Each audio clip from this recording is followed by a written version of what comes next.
I'm going to do a stall, and quite often people are very anxious about stalls. I know that on the SIV courses you run, the quietest day on launch is stall day, because they're apprehensive. And you know, it's fair enough, you can be nervous, it's quite a scary thing to do.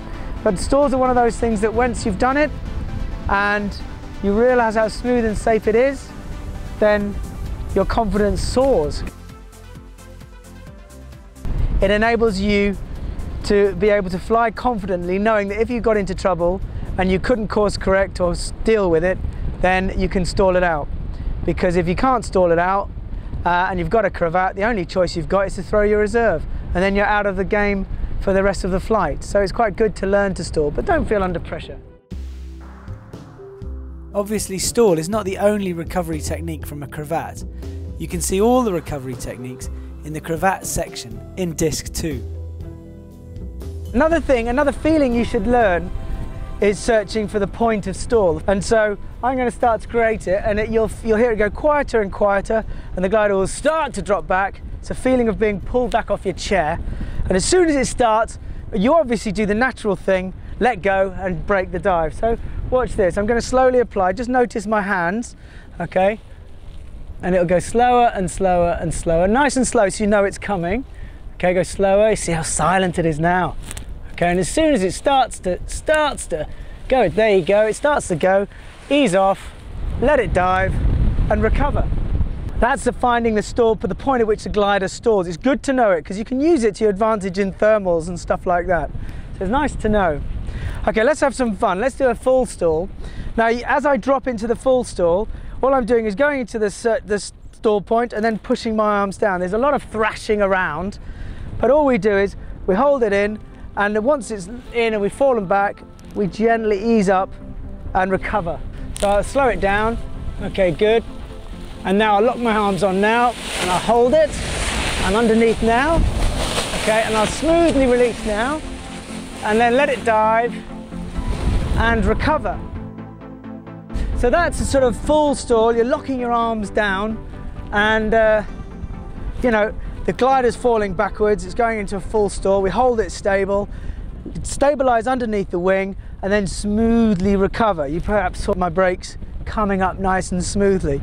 I mean, there is a bit of jerking, I'm not going to lie, but you try and keep it as smooth as possible. So here goes the full stall, okay?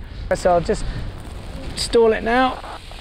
Okay, it goes back, and I go backwards, and then I'll slowly release. Okay, it goes 360, but you've got to let it go round. It's fine, because you've got the pressure on, so it can turn, it doesn't matter. In fact, it's nicer on the recovery when it does, because you're actually recovering in a banking turn, nice and positive.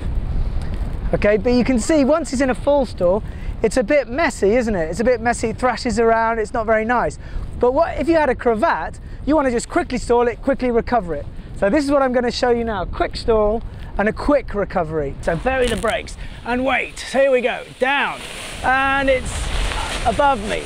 Okay, now slowly release, and everything's off. So that way, it's not horseshoeing, it's not going all over the place crazy, and it just goes back, clear the cravat, ease off the brakes, keep the pressure on because it's a big snapping dive, and then release. If you start bending your arms when it starts to dive, sometimes it snatches out of your hand, and that's quite nervy. It's not very nice. So a stall, fast release is the thing that you should learn to achieve. That's the one you really want to do, because that's the good one and it's stable. But again, remember, let it dive, but resist that pressure. Smooth, strong hand movements. If you do it too slowly and you go ooh, ooh, ooh, too wooden, and it's trying to dive, it's trying to go forwards, but you're not letting it, then what happens is it stalls again, and it's quite nasty.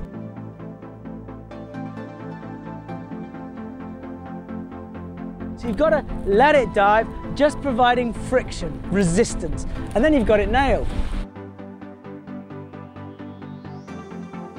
If you want to do acro, or you're going to get into big maneuvers or cravats, stalling is a very good way of recovering from any problem. it's a very common thing when you stall or something, your legs go flying in the air, and that's when the twists start to happen. So always make sure if you're going to stall or do any maneuvers, you keep your legs tucked under your body and you're a tight little unit packed in the harness, and you're traveling between the mailons with the wing, and that will keep you a lot safer. Imagine the worst case scenario, you're in a spin, you don't know what's going on and it's all over the place. Then you can stall out of it. You stall out of it, it stops the spin before it twists the risers or anything, and then you recover smoothly from a stall. So I'll give you that demo and you can see how good the stall is. It's not the boogeyman, it's nice. So here we go, we've got a spin coming. So off we go, and we're spinning. Oh my God, it's chaos. And so I stall it, hold it on, good, I'm in a stable stall, and then I ease it off gently, and it flies away. So I'm stalling out of the problem, and it's lovely. We've seen how stable and relatively easy the 1-2, the safer end gliders are at stalling, quite smooth recovery. Now this is a sports glider, this will be a bit racy, but with high performance wings, finding that stall point is good because it helps you turn faster. So as you just start to stall or just start to spin, then you can ease off, dive, and then bank into a turn harder. So that's a little trick. So watch, when I search for the stall point here, you'll see my hands will be higher when it starts. So I'll start to slow down. So I'm slowing down, it's going quiet, quiet, nice and slow, and there it starts to go, and dive forwards and it's out. But you can see how much less brake is used. That's because it's sportier, less movement going on. But again, remember that a pilot that's flying a glider like this should already know how to stall. So they should be familiar with the pressures, and you shouldn't have to lock your arms fully down to stall it. So all you want to achieve is the falling back, the flying back to release from a cravat or problem, and then easing it up and resisting that fast pressure to dive.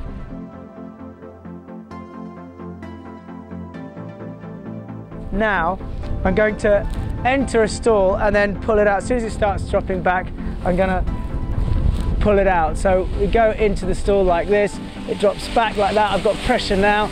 I ease up now and gently let it dive forwards, and it's out. You see, you're just monitoring that dive forwards. So another demonstration of a good stall. Okay, so here we go, this is a nice smooth stall. So I'm going to go back, it stalls, I ease off slightly and let it dive, good, and it's out, beautifully recovered, if I say so myself. And as I'm easing it out, the pressure is being rammed into the wing and it's pushing the air into the tips, so it's coming out as I'm diving forward, which is wonderful. That's exactly what you want to do. That was a good one. People often think that a stall is a descent technique, but a spiral is much faster and safer, as it keeps you inflated, positively loaded, and has a much higher descent rate without the risk of cravating or twisting. So don't do a stall to get down.